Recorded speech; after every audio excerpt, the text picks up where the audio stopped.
Good evening students.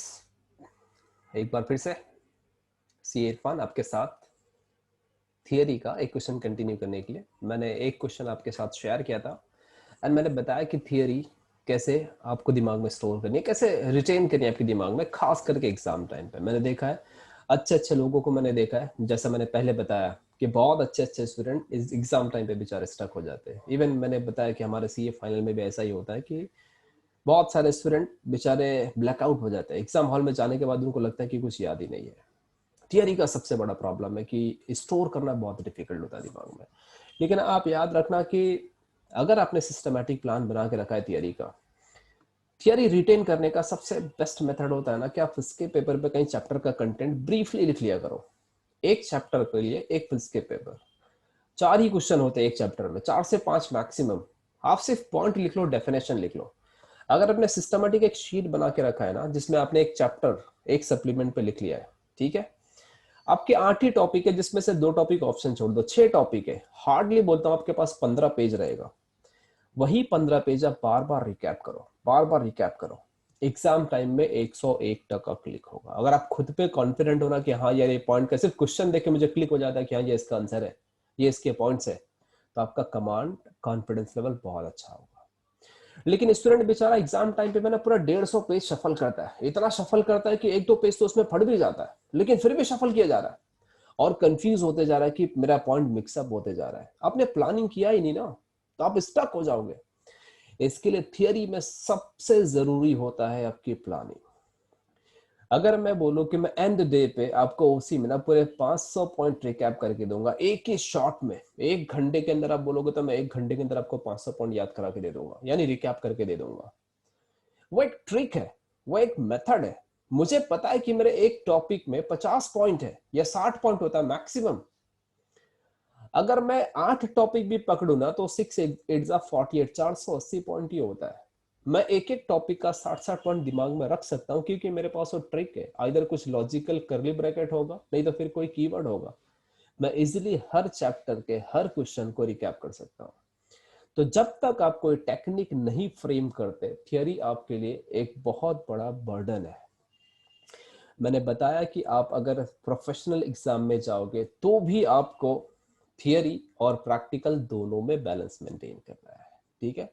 तो आप अपने माइंड पे कॉन्फिडेंट रहना, अपनी मेमोरी का लेवल हर डे पे बढ़ाते रहना। याद रखना, मेमोरी बढ़ाने के लिए कोई मार्केट में दवाई नहीं है। आप कितना भी बादाम खा लो, मेमोरी नहीं बढ़ेगा।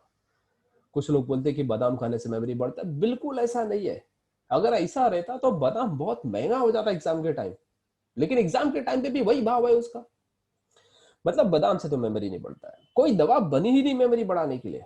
और ये ह्यूमन बीइंग का दिमाग है ना, इसको टेस्ट करने का भी कुछ नहीं बना। कोई मशीन नहीं बना जो बता दे कि इसका कितना दिमाग है। ऐसा नहीं कि आपने तराजू पे सर रखा और किसी ने बता दिया आपका दिमाग बहुत ज्यादा है, बिल्कुल नहीं। किसकी कितनी कैपेसिटी है ना कोई नहीं जानता, वो सिर्फ वो खुद जान सकता है अगर वो मेहनत करे तो सिर्फ एक ही चीज जरूरी है, वो है आपकी मेहनत, यानी कि आपका एफर्ट। आप अच्छा एफर्ट करो तो रिजल्ट बहुत अच्छा होगा, ठीक है। तो दोनों में बैलेंस मेंटेन करना बहुत जरूरी है। जैसा मैंने पहले भी बताया कि थियरी प्लस प्रैक्टिकल दोनों के बीच में बैलेंस मेंटेन करना आपके लिए इक्वली इंपॉर्टेंट है। इसलिए इंपॉर्टेंट है क्योंकि कल आप प्रोफेशनल एग्जाम के लिए भी जाओगे तो आपको दोनों के बीच में बैलेंस मेंटेन करना होगा, ठीक है। चलो मैं आपको बता दूं कि थियरी कैसे याद करनी है। कोई भी थियरी याद करने का एक लॉजिक होता है, एक मेथड होता है। मैंने लास्ट वीडियोस में आपको बताया कि आप एक क्वेश्चन कैसे याद कर सकते हो, यानी कि आपने देखा प्रिंसिपल्स ऑफ मैनेजमेंट। सबसे पहले मैंने आपके साथ डिस्कस किया कि प्रिंसिपल्स होता क्या है, उसके बाद हमने डिस्कशन स्टार्ट किया मैनेजमेंट के बारे में। तो आपके टॉपिक का नाम था प्रिंसिपल्स ऑफ मैनेजमेंट। मैनेजमेंट मैंने बता दिया कि management is an art of getting things done through people. जैसा आपने देखा कि मैनेजमेंट बहुत बड़ा आर्ट है अगर आप किसी से काम कराना चाहते हो तो। मैनेजमेंट का मैंने सिंपल मतलब बताया था कि किसी को मोटिवेट करके अपना काम करा लेना, ये होता है मैनेजमेंट। जैसे टेक्निक है, जैसा मैं अपने यंगर से अगर अपना काम करा के ले लिया ना, ये मेरी एक बेस्ट टेक्निक है, मैं बेस्ट मैनेजर हूँ। अगर मैं आपसे याद करा के ले लिया पॉइंट्स तो एक मैं बेस्ट मैनेजर हूँ। अगर मैं फैमिली को स्मूथ चला रहा हूँ तो मैं बोल सकता हूँ कि मेरा मैनेजमेंट बहुत अच्छा है। सब लोग सेटिस्फाइड है, सब लोग अपना अपना काम कर रहे हैं, किसी को कोई डिस्प्यूट नहीं, कोई झगड़ा नहीं।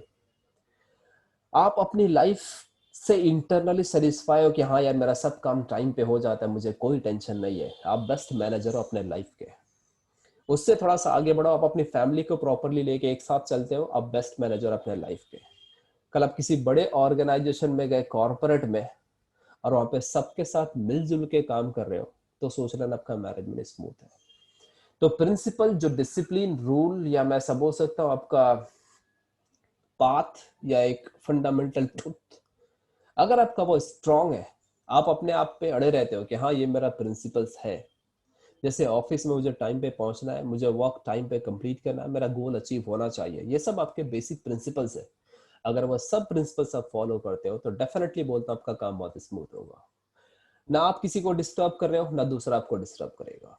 तो ये प्रिंसिपल्स फॉलो करना बहुत जरूरी होता है मैनेजमेंट के लिए, ठीक है।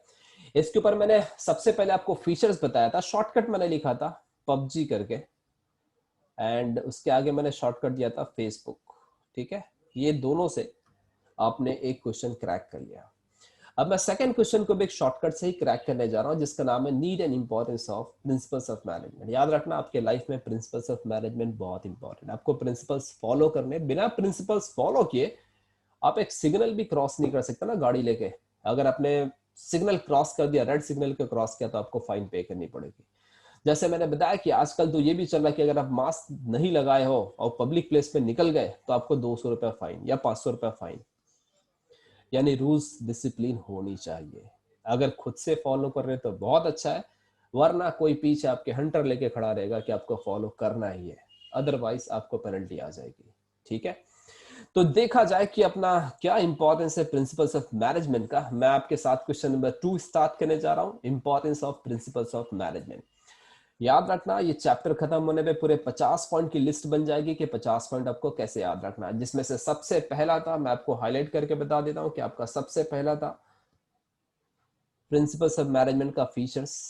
देखो शॉर्टकट में लिखा है पबजी फेस करके, बस वो शॉर्टकट देख लेना, आप एक सप्लीमेंट पे लिख लेना कि आपका कैरेक्टरिस्टिक में सिर्फ पबजी फेस करके याद रखना है। हाँ, मैं कभी भी पूछूं कि एफ का फुल फॉर्म क्या होगा, तो आपको क्लिक होना चाहिए कि एफ फॉर फ्लेक्सिबिलिटी। अगर मैं आपसे यू फॉर पूछूं तो आपको क्लिक होना चाहिए कि यू फॉर यूनिवर्सल एप्लीकेबल। अगर मैं पूछूं ए, तो आपको बताना पड़ेगा applicable to business and non business. C मतलब cause and effect relationship. E for equal importance. ऐसा आपको बार बार क्लिक होना चाहिए। आप कहीं ट्रैवल भी कर रहे हो तो आपको शॉर्टकट क्लिक होने चाहिए। जितने बार आप दिमाग में रिकैप कर लोगे ना, वो दिमाग में उतना अच्छा स्टोर हो जाएगा, ठीक है। चलो सेम उसी वे में हम लोग क्वेश्चन नंबर 2 खत्म करने जा रहे हैं। आपका क्वेश्चन नंबर 2 होगा need and importance of principles of management. ये आपका क्वेश्चन नंबर 2 है। मैंने क्वेश्चन नंबर 1 रीड किया है। प्रिंसिपल्स के ऊपर मैंने बता दिया कि एक बेसिक गाइडलाइंस, एक बेसिक फंडामेंटल ट्रुथ जो आपको फॉलो करना है अपना काम कराने के लिए, या इन शॉर्ट ऐसा बोल सकता हूं अपना गोल अचीव करने के लिए। लाइफ में एक ही चीज याद रखना, अपना गोल अचीव करना है। अगर आपने दिन भर का टारगेट पूरा कर लिया तो आप बेस्ट मैनेजर हो। अच्छे वे में, किसी को सताए बिना, किसी से झगड़ा किए बिना, कूल एंड काम माइंड से अगर आपने अपना टारगेट अचीव किया ना, तो आप एक बेस्ट मैनेजर हो। ये थियरी पढ़ाने का मेरा सिर्फ एक ही मकसद होता है। मैं चार्टर्ड अकाउंटेंट हूं, मुझे पता है कि अकाउंटिंग मेरा स्पेशलिटी है, लेकिन फिर भी मैं हमेशा थियरी पढ़ाता हूं। मैं पिछले 20 साल से थियरी पढ़ा रहा हूं, ओसी तो मैं कभी छोड़ता ही नहीं। थियरी पढ़ाने का सिर्फ एक ही मकसद होता है ना कि कल आप प्रोफेशनल एग्जाम में जाओ तो आपको पता होना चाहिए कि थियरी कैसे याद रखनी है और एग्जाम में कैसे प्रेजेंट करना है। एग्जाम में कैसे प्रेजेंट करना है वो मैं बताऊंगा, लेकिन थियरी कैसे याद की जाती है ना, मुझे वो बताना है। हर चीज की एक लॉजिक है, कुछ शॉर्टकट है। यहाँ पे शॉर्टकट चल रहा है, आगे से फिर लॉजिक स्टार्ट हो जाएगी, ठीक है। चलो, तो ये क्वेश्चन याद करने के लिए मैंने शॉर्टकट डिजाइन करके रखा है कि आपका जो शॉर्टकट होगा वो सोर्सेस एमएसटी। एमएसटी मतलब महाराष्ट्र है, सोर्सेस, बस आपको सोर्सेस का फुल फॉर्म याद रखना होगा। देखा जाए हम लोग कैसे थियरी याद कर सकते हैं। इंपॉर्टेंस, इंपॉर्टेंस का मतलब याद रखना एडवांटेज। प्रिंसिपल्स ऑफ मैनेजमेंट का बहुत एडवांटेज है। अगर मैं सबसे पहला एडवांटेज देखने जाऊं तो है साइंटिफिक डिसीजन। क्या आप साइंटिफिक डिसीजन ले सकते हो? बराबर ना। अगर आपके अंदर ट्रुथ है, फंडामेंटल ट्रुथ है, या आपके पास एक गाइडलाइंस है, तो उसके बेसिस पे आप डिसीजन सही ले सकते हो।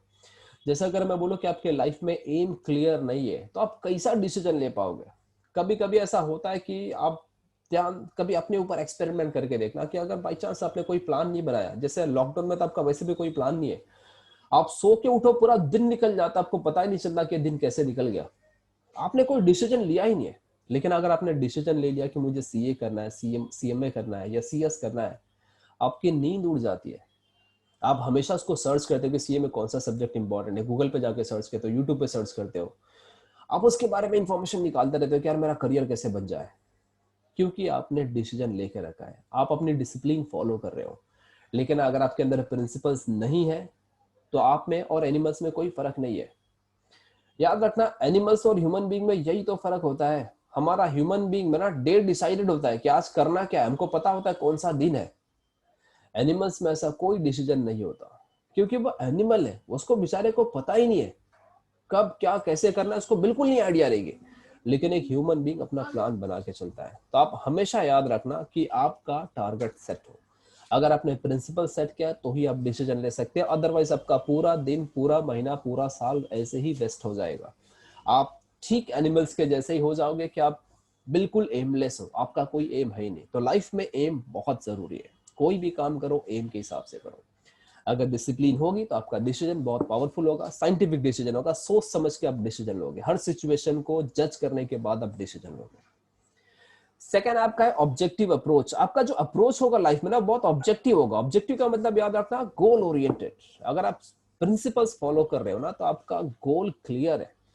जैसे अगर मैं बोलता हूं कि आप अच्छी एजुकेटेड फैमिली को बिलोंग करते हो तो आपका गोल क्लियर होगा कि यार मुझे ये करना है, 12वीं के बाद मुझे ये स्टार्ट करना है, बीकॉम के बाद मुझे ये करना है। आप एकदम ऑब्जेक्टिव ओरिएंटेड हो। मैं ये नहीं बोलता कि आप लाइफ में सिर्फ पढ़ाई करो, उसके साथ आपकी पर्सनल लाइफ होनी ही चाहिए। आपका 1 से 2 घंटा अपने एंटरटेनमेंट के लिए रखो, आप मूवी देखो, गेम खेलो, कुछ भी करो।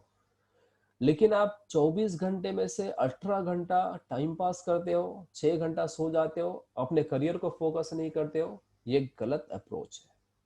आपका सही अप्रोच ये है कि आप इक्वली 24 आवर्स को डिवाइड करके रखो कि मुझे कितना घंटा सोना है, मुझे कितना घंटा पढ़ाई करना है, मुझे कितना घंटा एंटरटेनमेंट, या मुझे दोस्तों के साथ कितने घंटे बाहर रहना है।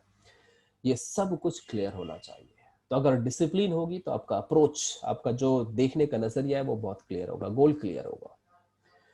नेक्स्ट आपका useful insight to managers. Managers के लिए भी बहुत यूजफुल होता है। मैनेजर्स अगर डिसिप्लिन फॉलो करता है, प्रिंसिपल्स फॉलो करता है, तो याद रखना वो अपने सबॉर्डिनेट से काम करा सकता है। कोई भी सिचुएशन आ जाए वो प्रॉपरली टैकल कर पाएगा। और उसको टारगेट भी पता होता है कि कल मुझे करना क्या, या ये वीक में करना क्या, ये मंथ में कितना टारगेट अचीव करना है, उसको वो इंसाइट मिल जाती है। जो मैनेजर है ना, किसको वर्क कैसा डिवाइड करना सब क्लियर हो जाता है, क्योंकि इसकी एक डिसिप्लिन है, उसका एक प्रिंसिपल्स है। जैसे मैं किसी ऑर्गेनाइजेशन में काम कर रहा हूं तो मुझे पता है कि मुझे अपने जूनियर से कैसे काम करा के लेना है। अच्छा ये भी है कि सब काम मैं नहीं कर सकता ना, कुछ ऐसे नॉन कोर वर्क होते जो सुपीरियर आदमी नहीं करता, वो अपने जो सबॉर्डिनेट है उनसे ही करवा लेगा। लेकिन हाँ मुझे पता तो होना चाहिए कि मुझे कौन से काम किसी को ट्रांसफर करने हैं। तो अगर मैं डिसिप्लिन फॉलो करता हूँ, प्रिंसिपल्स फॉलो करता हूँ, तो मेरे लिए बहुत यूजफुल होगा। तो याद रखना, यूजफुल इंसाइट मिलेगी मैनेजर्स को किसी भी सिचुएशन में। यहाँ पे लिखा है to find out the solution. मैं कोई भी प्रॉब्लम का सॉल्यूशन फाइंड आउट कर सकता हूँ अगर मेरे पास अच्छा अप्रोच है, मेरे पास डिसिप्लिन है, मेरे पास प्रिंसिपल्स है तो।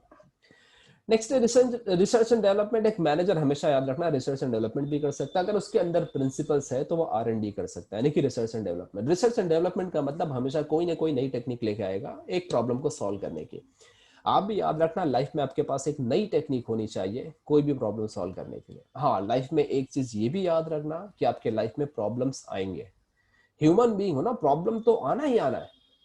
लेकिन एक अच्छा ह्यूमन बीइंग वो होता है जो प्रॉब्लम को फेस करे और इसका सोल्यूशन निकालने की सोचे, भागने की ना सोचे। आप प्रॉब्लम से भागना मत सीखो, कहां तक भागोगे। अगर आप प्रॉब्लम का कोई भी प्रॉब्लम आए, पर्सनल प्रॉब्लम हो या फाइनेंशियल प्रॉब्लम हो या किसी भी टाइप की प्रॉब्लम, आपकी फैमिली प्रॉब्लम हो, तो भी आप ट्राई करो उसको रिजॉल्व करने के लिए। हर प्रॉब्लम का सोल्यूशन होता है, सिर्फ सोल्यूशन फाइंड आउट करने वाला चाहिए। ठीक है, तो प्रॉब्लम को रिजॉल्व करने की कोशिश करना। तो आप रिसर्च एंड डेवलपमेंट करना, हर मेथड से आप अपनी प्रॉब्लम को सॉल्व करने की कोशिश करना। जैसा कि यहाँ पे लिखा है new technique in the field of production, finance, marketing etcetera. Finance में, मार्केटिंग में आप नई नई टेक्निक लेके आ सकते हो अगर आपके पास अच्छा प्रिंसिपल्स, अच्छी आइडियाज है तो। ठीक है, नेक्स्ट है आपका कोऑर्डिनेशन। ये आपके 4 पॉइंट थे, ये 4 पॉइंट के बाद नेक्स्ट 4 पॉइंट होगा कोऑर्डिनेशन। कोऑर्डिनेशन का मतलब याद रखना है कि अच्छा मैनेजर है, अच्छा डिसिप्लिन्ड मैनेजर है तो वो सबको एक साथ मिला के काम करेगा। कोऑर्डिनेशन का मतलब याद रखना एक साथ मिलजुल के काम करना, एक दूसरे को सपोर्ट करके। किसी भी ऑर्गेनाइजेशन में याद रखना अलग अलग डिपार्टमेंट है, डिफरेंट डिफरेंट डिपार्टमेंट है, अब सब डिपार्टमेंट को एक साथ मिला के काम करना वो होता है कोऑर्डिनेशन। एग्जाम्पल के फॉर्म में आपका फाइनेंस डिपार्टमेंट है, आपका मार्केटिंग डिपार्टमेंट है, आपका प्रोडक्शन डिपार्टमेंट है। अगर ये तीनों के बीच में कोऑर्डिनेशन ना रहे ना तो काम गड़बड़ हो जाएगा। मार्केटिंग वाला मार्केटिंग ऑर्डर कलेक्ट करके लेके आ रहा, प्रोडक्शन वाला बोलता मैं इतना प्रोड्यूस नहीं करूंगा, तो फिर कैसे चलेगा। एग्जाम्पल के फॉर्म में आप घर पे अगर एमबीए का सीईटी एग्जाम दे रहे हो तो घर वाले को बता के दो, आप सीईटी क्लियर कर लो, घर वाले बोल रहे पैसा नहीं है, काहे के लिए एग्जाम दिया, तो आपकी मेहनत करके वेस्ट हो गया ना। इसके लिए घर में कोई भी काम करो घर वाले को बता के, कोऑर्डिनेट करके, उनका अप्रूवल लेके आप कोई भी काम करो, सक्सेस मिलेगी आपको। तो प्रिंसिपल्स ये भी सिखाता है कि एक दूसरे से कैसे कोऑर्डिनेट करना है या एक दूसरे को कैसे कंट्रोल करना है। नेक्स्ट है आपका एफिशिएंट यूटिलाइजेशन ऑफ रिसोर्सेस। आपका रिसोर्सेस एकदम ऑप्टिमम लेवल पे यूज होगा। याद रखना, अगर आप डिसिप्लिन पर्सन हो, प्रिंसिपल वाले पर्सन हो, तो 24 आवर्स को कैसे यूटिलाइज करना ये आपको पता है, क्योंकि आपने टाइम सेट कर लिया कि 24 आवर्स मुझे कैसे यूज करना, आप डिसाइडेड हो। हर चीज आपका प्रॉपरली प्लान्ड है। अगर हर चीज आपका प्रॉपरली प्लान्ड है तो डेफिनेटली बोलता हूं आपका दिन अच्छा जाएगा। लेकिन अगर आपका प्लान नहीं है तो फिर समझ लो कि आप कुछ भी नहीं हो। तो इसके लिए अगर आप प्रिंसिपल्स फॉलो कर रहे हो तो आपका यूटिलाइजेशन ऑफ रिसोर्सेज बहुत बेस्ट होगा। यानी अगर मैं बोलता हूं कि आप घर पे बैठे हो, पंखा चालू है, लाइट चालू है, सब कुछ चालू है, अगर उसमें आप बैठ के पढ़ाई कर रहे हो, अपने करियर के बारे में कुछ कर रहे हो, तो वो घर का इलेक्ट्रिसिटी बिल का भी सही यूज हो रहा है। अदरवाइज आप यूं ही बस चालू करके सब कुछ बैठे हो, वेस्ट ऑफ रिसोर्सेस है। घर वाले इतना पैसा आपके पीछे लगा रहे, अगर आप कुछ अच्छा रिजल्ट ना लेके आओ, कुछ डिग्री अचीव ना करो, तो वेस्ट ऑफ रिसोर्सेस है। इसके लिए प्रिंसिपल्स बनाओ, आपका दायरा सेट करो कि आपको उसके अंदर रह के ही बहुत कुछ अचीव करना है। सोशल रिस्पॉन्सिबिलिटी, अगर आप प्रिंसिपल्स फॉलो करते हो, आप डिसिप्लिन पर्सन हो, तो सोशली भी रिस्पॉन्सिबल रहोगे, अपने सोसाइटी का भी केयर करोगे। आपके अंदर अगर डिसिप्लिन ही नहीं है तो किससे कैसे बात करना है, किसको कितना रेस्पेक्ट करना है, किसको सपोर्ट करना है, किसको नहीं करना है, ये आप कुछ नहीं जानोगे। लेकिन अगर आपके अंदर प्रिंसिपल्स है तो याद रखना आप सोशली रिस्पॉन्सिबल रहोगे। जिसके अंदर आपने बहुत बार देखा रहेगा, कुछ लोग बेचारे एकदम खुदगर्ज होते हैं, दूसरे से कुछ लेना देना ही नहीं, उस बेचारे को लाइफ का प्रिंसिपल पता ही नहीं है। वो ठीक एनिमल्स के जैसा है, जैसे एनिमल्स के लिए कोई रूल्स नहीं होता। कभी एनिमल्स को देखा है रूल्स फॉलो करते हुए? नहीं ना। सिग्नल लाल था, एनिमल खड़ा हो गया, ऐसा कभी हुआ है? कभी नहीं होगा, क्योंकि वो एनिमल है, उसको नहीं पता है। लेकिन एक ह्यूमन बीइंग जानता है कि मेरे लिए क्या रूल्स बना है, मुझे कहाँ खड़ा होना है, कहाँ नहीं खड़ा होना है। जैसे आप बस स्टॉप पे ज्यादा देर तक मत खड़े रहो, क्योंकि लोग आपको देख रहे हैं। भले आप अच्छे काम के लिए खड़े रहोगे, लेकिन अगर रोज रोज आप खड़े होने लगे ना तो आपका नाम खराब हो जाएगा कि आपका लड़का तो वहां पे दिन भर टाइम पास करता है। वैसा आपका नाम नहीं होना चाहिए। तो अगर आप डिसिप्लिन फॉलो करते हो तो आप सोशली भी रिस्पॉन्सिबल लोगे, आप अपने सोसाइटी का भी केयर कर सकते हो। सोसाइटी आपसे क्या एक्सपेक्ट करती है, जैसे आप अगर सेंट्रल लोकेलिटी में रहते हो तो वहां के लोग मानते हैं कि आप ज्यादा फालतू इधर उधर ना खड़े रहो। अगर आप वेस्टर्न लोकेलिटी के हो तो कोई इतना ज्यादा इंपैक्ट नहीं होता, लेकिन सेंट्रल लोकेलिटी में बहुत इंपैक्ट होता है। ठीक है, तो आप सोशली रिस्पॉन्सिबल रहना, और ये आप सीख जाओगे अगर आपके अंदर प्रिंसिपल्स होगा तो। नेक्स्ट है मोटिवेशन। जैसा मैंने बताया कि आप मोटिवेटेड रहोगे, आप दूसरे को भी मोटिवेट करोगे। जैसा अगर मैं बोलता हूँ कि थियरी, मैं हमेशा मोटिवेशन के साथ पढ़ाता हूँ कि यार ये 10 पॉइंट आपको याद होना चाहिए, और मैं स्टूडेंट को चैलेंज करता हूँ कि आपका 10 पॉइंट याद होएगा ही होगा। कैसे याद नहीं होगा, होना ही होना है। अगर मैं 15 मिनट में 10 पॉइंट नहीं याद कर पाया तो यार फिर फायदा क्या पढ़ा के। इंग्लिश तो आप वैसे भी घर बैठे बैठे पढ़ सकते थे, इतना डिफिकल्ट इंग्लिश थोड़ी ना है। लेकिन मेन तो ये था कि कंसेप्ट समझ लेना और उसके बाद उसको दिमाग में स्टोर करना। तो ये स्टोर करने के लिए मैं आपको मोटिवेट करता हूँ कि यार आपका दिमाग बहुत तेज है, आप 10 पॉइंट याद कर सकते हैं, और याद करा के देता हूं मैं, सेम डे पे सेम टाइम में मैं याद करा के देता हूँ कि 10 पॉइंट याद रहना ही चाहिए। तो वैसे आप भी अपने यंगर को मोटिवेट करना कि ये काम होना ही चाहिए। आप अपने छोटे भाई को बोलो कि ये काम होगा यार, मैं इतना मार्क्स लेके आया 12वीं में, तेरा आना ही चाहिए। अगर आपका 35% आया तो आप किसी को 75 के लिए मोटिवेट मत करना। इसके लिए खुद का लेवल बनाओ, खुद वैसा करके दिखाओ ताकि लोग आपको देख के मोटिवेट रहे। एक मैनेजर ना उतना रिस्पॉन्सिबल होता है, वो दिखाता है कि मैं कितना डेडिकेटेड हूं, और उसके हिसाब से सबॉर्डिनेट भी उसको फॉलो करते हैं। तो आपको मोटिवेशन देना है, कभी किसी को कुछ खिला पिला के मोटिवेट करना है तो भी करो, किसी को कुछ गिफ्ट दे के मोटिवेट करना है तो भी मोटिवेट करो, लेकिन आप मोटिवेशन सिखाओ। मोटिवेशन बहुत जरूरी है, प्रिंसिपल में सबसे ज्यादा इंपॉर्टेंट। जैसा मैंने पूरे मैनेजमेंट बताया कि आप मोटिवेशन करना सीखो, मोटिवेशन बहुत जरूरी है। और जितना ज्यादा पर्सन मोटिवेटेड रहेगा ना, याद रखना उसकी एफिशिएंसी उतनी ज्यादा होगी और टारगेट अचीव कर सकता है। तो मोटिवेशन से 3 चीज रिलेटेड है। एक तो उसकी एफिशिएंसी बढ़ जाएगी, हायर एफिशिएंसी, और जितना ज्यादा एफिशिएंसी उसकी बढ़ेगी, याद रखना वो टीम वर्क या टारगेट अचीव करने की कोशिश करेगा। तो आप टीम वर्क बोलो या टारगेट, अगर आप मोटिवेटेड हो जैसा मैं बोलता हूँ कि एक मैनेजर, मैं जिस ऑर्गेनाइजेशन में काम करता हूँ, मेरे सबॉर्डिनेट को मोटिवेट करके रखता हूँ कि बस ये टारगेट अचीव करो, आज पार्टी दे दूंगा, और मेरे सबॉर्डिनेट वैसा काम करके देते हैं मुझे। मुझे भी अच्छा लगता है कि यार मेरा कम टाइम में ज्यादा आउटपुट मिल गया, मैं भी उससे ज्यादा पैसा कमाऊंगा। और सब लोग टीम के फॉर्म में काम करते हैं। एक अच्छा मैनेजर वो होता है ना जो टीम के फॉर्म में काम करे। जब मैं आर्टिकलशिप करता था सीए के लिए 2006 में ना, उस टाइम पे मैंने वैसा टीम वर्क बना के रखा था। हमको घर बैठना अच्छा ही नहीं लगता था। मेरे जूनियर लोग ना काम पे आते थे, फास्ट भाग के आएंगे, टाइम पे आएंगे कि यार इरफान भाई तुम्हारे साथ काम करने बहुत मजा आ रहा है। और मुझे भी बहुत अच्छा लगता था कि यार सब लोग, हम लोग मिलजुल के काम कर रहे हैं। और ऐसा नहीं कि सिर्फ काम कर रहे हैं, फ्री टाइम में हम लोग बहुत मजा करते थे, बहुत मस्ती करते थे, और काम के टाइम पे एकदम सीरियस काम, टारगेट भी अचीव करके देते थे। तो एक अच्छा मैनेजर वो होता है ना जो अपने बंदे को मोटिवेट करके रखे। जैसे मैं बोलता हूँ प्रोफेसर, अगर सपोज अभी तो लाइव लेक्चर जा रहा है, जब ऑफलाइन का लेक्चर होता था तो मैं 150 बच्चे को एक साथ कंट्रोल करता था। एक कार्टून का भी ध्यान भटक जाए ऐसा हो ही नहीं सकता था। बच्चा भी एकदम कॉन्सेंट्रेट होकर देखता था कि यार क्या पढ़ा रहा है ये। तो वो होता है। अगर मैं बोलता हूँ कि एक प्रोफेसर ऐसा है जो मोटिवेट कर सकता है स्टूडेंट को, तो आप भी सीखो कि आप दूसरे को कैसे मोटिवेट कर सकते हो। जब आप कुछ बोलो तो लोग आपकी तरफ ध्यान दें। वैसा होता है आपका एक मैनेजमेंट। तो वैसे मैनेजर भी ना, एक अच्छा मैनेजर वो होता है ना जिसको उसके सबॉर्डिनेट देख के खुश हो जाए कि यार मैनेजर आ गया, मजा आएगी। रिलेशन भी उससे अच्छी मेंटेन करके रखो ताकि उसको लगे कि हाँ यार अगर मैं कुछ अच्छा परफॉर्म करता हूँ तो मेरा मैनेजर मुझे आके अप्रिशिएट करता है, मेरा पीठ थपथपाता है, मुझे बहुत अच्छा लगता है, मुझे सर्टिफिकेट देता है, मुझे बहुत अच्छा लगता है।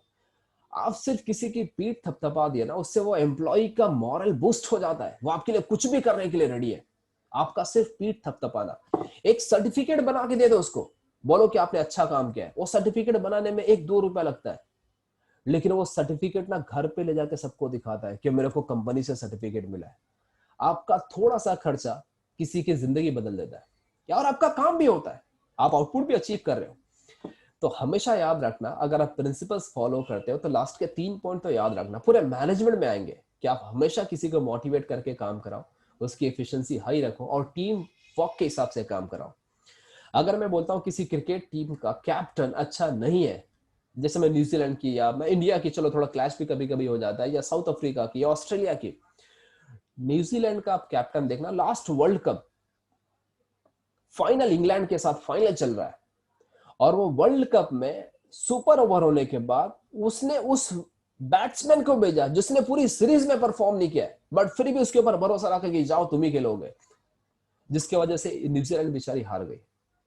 बट न्यूजीलैंड के कैप्टन के ऊपर जरा भी मतलब एक बोलते ना कि टेंशन, बिल्कुल ऐसा नहीं। उसने बोला ये गेम था, हमने बहुत अच्छी मेहनत की है, हमको ऐसा बिल्कुल नहीं लगा कि हम हार गए। इंग्लैंड वाले ने भी तारीफ किया न्यूजीलैंड की, क्या खतरनाक कैप्टन है वो, सॉलिड कैप्टन है। इंग्लैंड वाला यहां तक बोला कि हम जीत के भी हार गए, कि असली जीत के जो हकदार थे ना वो न्यूजीलैंड वाले थे।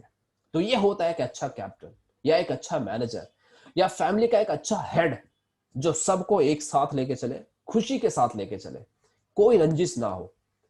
आप अपनी लाइफ में भी अकेले भी खुश रहो, अपनी फैमिली को भी एक साथ खुश रखो। जिस कॉर्पोरेट में जाओ वहां पे सबके साथ मिलके ऐसा काम करो कि हर कोई आपसे खुश रहे। ठीक है। तो ये मैनेजमेंट के कुछ प्रिंसिपल्स याद रखना, कुछ इंपॉर्टेंस याद रखना, खास के लास्ट का 3 पॉइंट बोल रहा हूं, एमएसटी यानी महाराष्ट्र, एम फॉर याद रखना motivation, H for higher efficiency and T for teamwork. Sources का फुल फॉर्म बता देता हूं कि आपको 7 पॉइंट याद रखना होगा सोर्सेस में। देख लो, सबसे पहले मैं कलर से इसको हाईलाइट कर दूंगा, उसके बाद आपको फुल फॉर्म याद कराता हूं। मैंने कलर दिया है। एस फॉर देख लेना, आप साइंटिफिक डिसीजन ले सकते हो। ओ फॉर आप देख लेना, आपका ऑब्जेक्टिव अप्रोच होगा। यू फॉर आप देख लेना, यूजफुल इंसाइट टू मैनेजर्स, एक मैनेजर को यूजफुल इंसाइट मिल सकती है। आर फॉर आपने देखा है research and development. C for आपने देखा है कोऑर्डिनेशन। ई फॉर आपने देखा है एफिशिएंट यूटिलाइजेशन ऑफ रिसोर्सेस।